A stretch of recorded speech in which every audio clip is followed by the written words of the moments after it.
As educators, we constantly tell our students to think critically.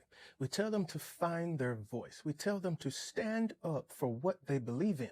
But what happens when a student actually does it? Take a look at this. Before I leave the stage, I have one last thing to say.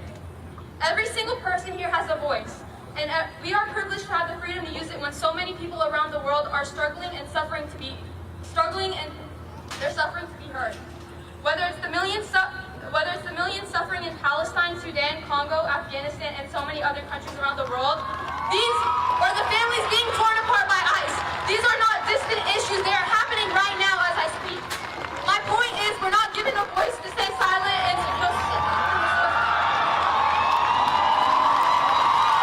This took place in Clayton, North Carolina at Clayton High School, which is about 15-20 minutes outside of my hometown, Smithfield, North Carolina. This young woman earned the title of valedictorian.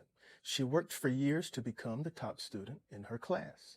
Yet the moment she used her platform to discuss an issue she felt was important, an administrator walked up to the stage and cut her off in front of everyone. What message did this send to the students?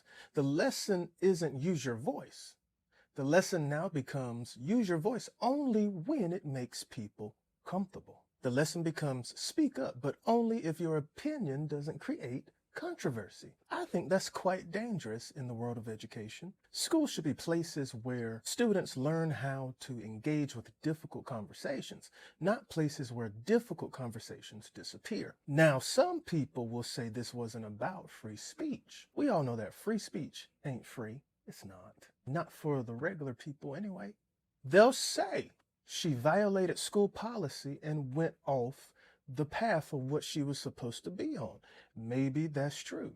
But let's be honest here, y'all. Schools today operate in a climate where funding, political pressure, public image, and public backlash influence the decisions every day. Whether this decision was made because of policy, fear of controversy, concern about funding, or concern about public perception, the result is still the same.